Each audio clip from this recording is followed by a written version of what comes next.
A saúde do trabalhador está sendo trocada por dinheiro e nós estamos participando disso há quanto tempo? Não sai daí, vamos tratar disso daqui a pouco.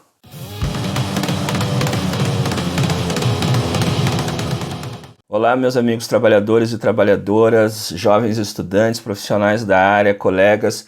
Eu sou o Gerson Rocha, aqui do canal Cogito, para quem não me conhece, e hoje vamos tratar de um assunto indicado, sugerido por uma inscrita no canal, sobre monetização da saúde do trabalhador e as questões da insalubridade e periculosidade.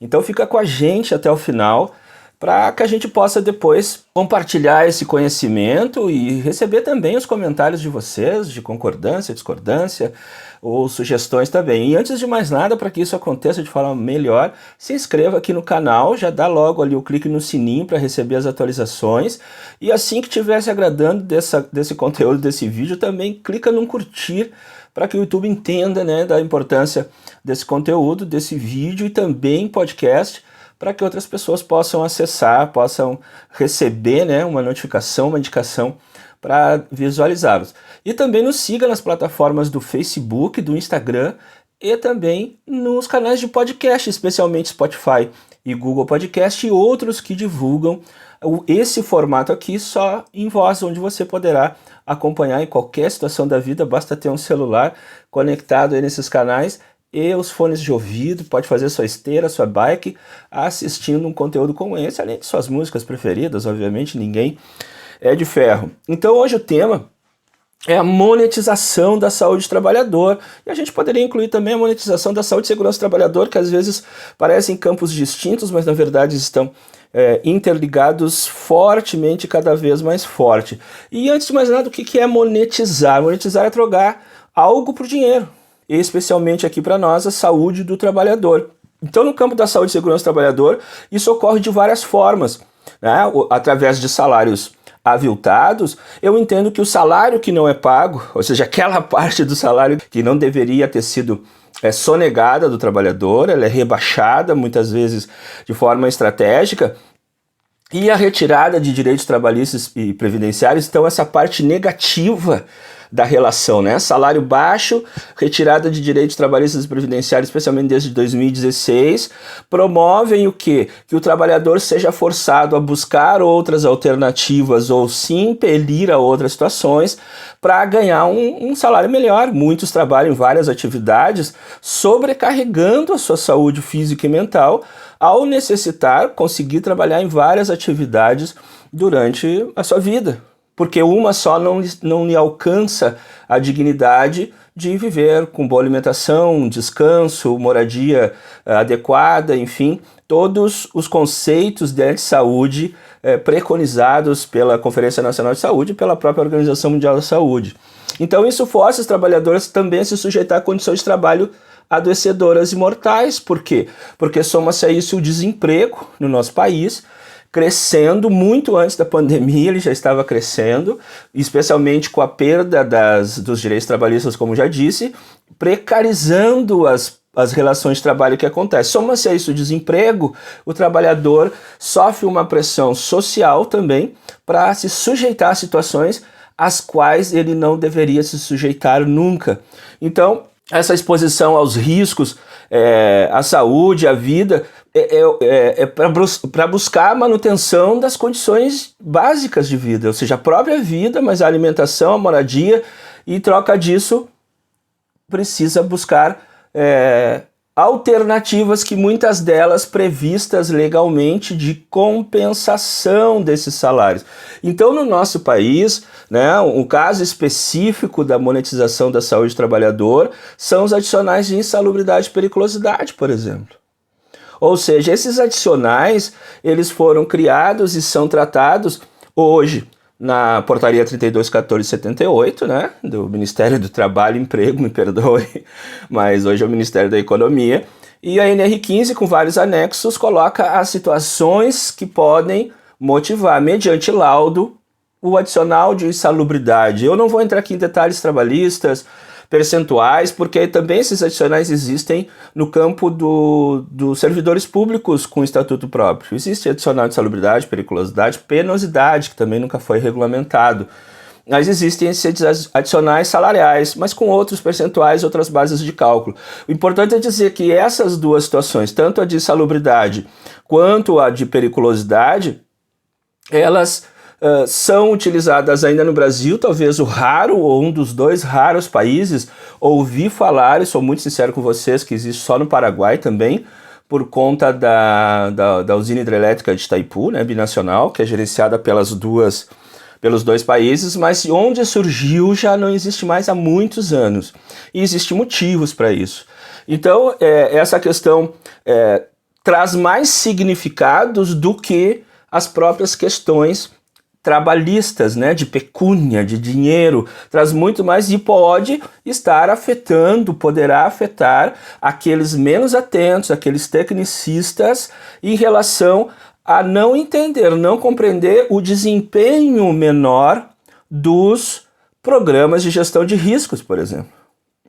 Porque existem outras nuances por trás dessas questões todas que não são alcançadas pela tecnicidade de elaboração de um documento como esse ou de um PPRA. Então isso precisa ser levado em consideração. Então os adicionais de periculosidade, por exemplo, e de insalubridade, eu já deixo claro aqui, se está legalizado isso, se está na norma técnica, é um direito a ser exercido, um direito trabalhador recebê-los. Eu não posso mais me opor a isso, apesar das minhas críticas a isso.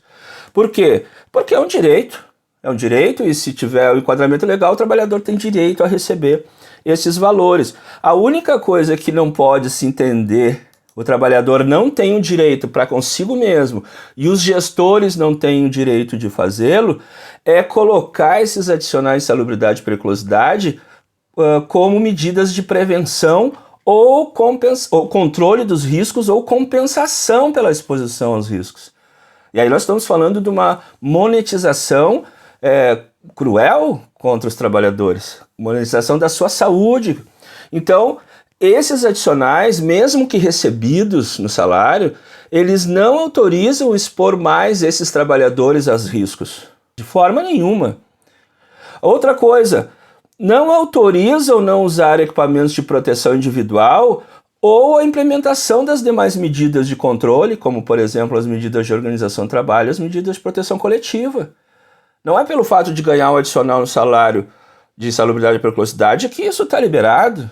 Alguém poderá dizer assim, mas nós nunca pensamos nisso, mas intrinsecamente o comportamento ao longo dessa caminhada que eu tive, muitos sempre encararam dessa forma. Né? Não confundir também esses adicionais de insalubridade e periculosidade com condições insalubres e perigosas da natureza das coisas. Uma coisa é o que está previsto em norma como adicional de insalubridade ou fato gerador do adicional de insalubridade e de periculosidade, a outra é uma situação real, insalubre ou perigosa. Um exemplo claro é no adicional de periculosidade. É previsto como fato gerador da periculosidade, pagar adicional de periculosidade, ou seja, 30% do salário a mais para o trabalhador em altura, aquele que trabalha em altura. E trabalho em altura não é perigoso? Por natureza é perigosíssimo. Mas não tem previsão legal para pagar adicional de periculosidade para esse profissional. Evidentemente que a orientação não tem nada a ver com saúde e segurança do trabalho, tem a ver com economia, né? Com o empresariado querendo... Imagina agora em obras onde contratamos centenas de pessoas, temos que pagar 30% a mais por causa da periculosidade. Porque de resto, todo canteiro de obra é perigoso, né? Porque ele é mutante, ele tem circulações, ele tem instalações elétricas precárias. Então seria tudo perigoso. O trabalho em altura não é considerado como motivador de pagamento de adicional de periculosidade. Não é verdade? Outra coisa, essas normas são antigas. Hoje nós temos, por exemplo, o coronavírus, a pandemia e os profissionais de saúde na linha de frente muito expostos a isso. E não está previsto na norma atual pagar a insalubridade máxima para eles por conta disso. Porque é um anexo antigo que só prevê pagamento de insalubridade máxima por riscos biológicos quem trabalha em galeria de esgoto, quem trabalha na coleta de lixo urbano ou em áreas de isolamento de doenças infecto-contagiosas. Ou seja, Todo mundo de um hospital deveria ganhar adicional de salubridade máximas, mas não é o que acontece. Porque todo paciente é um potencial disseminador de alguma doença. Mas isso são outras questões, a jurisprudência já pegou um pouco aqui, etc., muda ali, de acordo com os interesses econômicos. Então, exemplos, né, que eu trago dessa vida, dessa caminhada, e um foi uma aula muito, assim, aula magna, que eu tive como técnico de segurança do trabalho nos primeiros anos da minha carreira.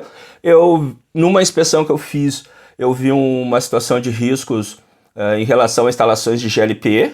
Então eu programei uma visita para olhar só isso, porque eu tinha feito um levantamento numa outra área, uma área muito grande. E ao chegar nesse lugar, que era um lugar caracterizado como um trabalho na área rural, vamos imaginar assim, e eu chego e um homem de macacão, tipo jardineiro, um operário, me recebeu na entrada porque eu precisava de orientação de onde, como eu me dirigiria adequadamente ao prédio, aos prédios que eu queria visitar. E eu me identifiquei para ele, eu sou da segurança do trabalho e tal. Lá que trata das insalubridades e periculosidades, e eu todo prepotente, né? O alto eu usava, gente, também usei estrelinha de xerife. Pensa que não, né? Eu sou autoridade aqui, estudei mais que ele, né? Eu sou técnico de segurança do trabalho. E aí eu já disse para ele, não, eu não trato de insalubridade e periculosidade. Isso tu tem que tratar lá com os peritos. E o homem me disse assim, mas eu não quero... Não estou interessado em receber adicional de salubridade e periculosidade com a forma simples de falar. E eu pensei, né, bom, estou com um maluco, porque todo mundo só quer receber adicional de salubridade e periculosidade e esse homem não quer. E aí ele me deu a aula magna. Qual foi a aula magna que ele me deu? Ele me mostrou os braços dele aqui, os dois, todo em ferida, todo cheio de feridas. E ele disse assim para mim, tá vendo isso aqui? A médica diz que é por conta do trabalho que eu realizo aqui. E o que eu ganho de adicional de salubridade, porque eu ganho, não paga os remédios que eu preciso usar. E aí ele me deu a aula magna. Já estava, né, na sua aula, mas aí ele vaticinou, ele disse assim, eu não quero ganhar esse adicional porque eu não quero ter essa doença. Ele percebeu na própria pele que o adicional não prevenia a doença que ele tinha e também não compensava monetariamente a doença e os gastos e todas as questões envolvidas na doença que ele desenvolvia. Então, esse é um caso, por exemplo, outra vez, já numa época mais moderna, um acidente da TAM ali no aeroporto de Congonhas, São Paulo, com muitas vítimas. E aí uma palestra que eu estava assistindo, e na plateia tinham outros profissionais da área de segurança do trabalho, o palestrante do governo federal da época disse assim, vocês viram aquele posto de combustível que explodiu ali por conta do acidente com o avião? Aquele trabalhador ali do posto ganhava periculosidade, ele já estava indenizado por isso. E eu imediatamente levantei o braço para protestar, e quando eu olhei para o lado eram vários fazendo a mesma coisa, e protestamos contra esse absurdo dito. Mas é a verdade. Ou seja, esses adicionais, que são símbolos da monetização da saúde e segurança do trabalho, eles são encarados dessa forma, como uma indenização prévia pelos riscos que o trabalhador está exposto. E isso, há muitas décadas, já é criticado e já é reconhecida essa intenção nefasta que envolve esses adicionais e outras questões que burocratizam a saúde e segurança do trabalho com documentação, exageradas às vezes, que só servem às vezes para ficar arquivadas ou estarem disponíveis na hora de uma fiscalização, não se ocupam das reais causas dos acidentes do trabalho. Mas isso é um outro debate. O debate da saúde e segurança do trabalho é sempre extenso e longo e requer cogitar sobre isso, refletir sobre isso permanentemente, buscando especialmente fugir do lugar comum das NRs. Então, olhem só, eu vou ler um pequeno texto para vocês e prestem atenção. Pensamos que o adicional dito de insalubridade é imoral e desumano, é uma espécie de adicional do suicídio. Ele encoraja os mais temerários a arriscar a saúde para aumentar seu salário, é contrário aos princípios da medicina do trabalho e à Declaração dos Direitos do Homem, que diz: nenhuma consideração de ordem econômica deverá jamais compelir a um trabalho que implique o risco de comprometer a saúde de quem o realiza. Esse foi o francês, o Simonin, em 1956. Há mais de 60 anos disse isso. Porque esses adicionais nasceram, né, existiam nos Estados Unidos e na Europa, e a partir dessa época, década de 60, foram abolidos, porque eles eram usados pelos empresários de forma nefasta, e no Brasil ainda existem. Qual é a forma nefasta? Inibe que os trabalhadores e trabalhadoras reivindiquem condições de trabalho seguras. Para o quê? Para não perder o adicional. Porque o adicional é baseado numa fonte geradora. Se ela é extinta através de uma medida de proteção, some o pagamento. E ele já recebe um parco salário, e então esse adicional é uma compensação salarial, além de fazê-lo se sentir melhor que outros, de estar trabalhando numa atividade mais importante, mais arriscada. Então ele passa a ser companheiro da falta de prevenção ou da falsa prevenção. E os empresários aprenderam desde logo, porque o empresário, o objetivo principal do empresário é obter lucro com o seu negócio. Eu não estou falando aí que haja um crime nisso. Eles perceberam desde logo que é mais barato, na maioria das situações, pagar esses adicionais do que sanear os riscos. Porque se o empresário quisesse sanear os riscos, ele não contrataria só os profissionais que estão previstos na NR4. Ele contrataria mais. Com certeza. Ele realmente investiria em saúde, segurança e trabalho. Ele realmente teria saúde, segurança e trabalho como elemento da qualidade do que faz. Mas não, muitos ainda dizem que são obrigados a contratar esses profissionais, que absurdo essa intervenção do Estado na empresa privada. Então, é mais barato pagar. O adicional que existia, talvez vocês mais jovens nem tenham tomado ciência disso, me perdoem, era o adicional de insalubridade por iluminação. Talvez fosse o único que sumiu lá no governo Collor, na década de 90. Talvez fosse o único adicional a ser mantido, porque arrumar a iluminação de uma sala, de um escritório, era muito mais em conta e durável do que pagar um adicional. Aí esse adicional foi extinto. Agora os outros que requerem investimentos em equipamentos de proteção coletiva, em capacitação permanente, seleção de pessoal adequada, treinamento continuado, avisos e todos esses continuam. E aí por quê? Porque é mais barato. E diferencia e promove a diferenciação do salário daquele, de forma fictícia, daquele que ganha e daquele que não ganha adicional, quando esses adicionais não são usados para a cooptação de pessoas.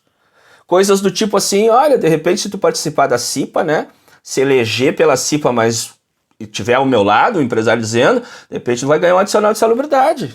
Mas aí tu vai lá para a CIPA e não fica me perturbando.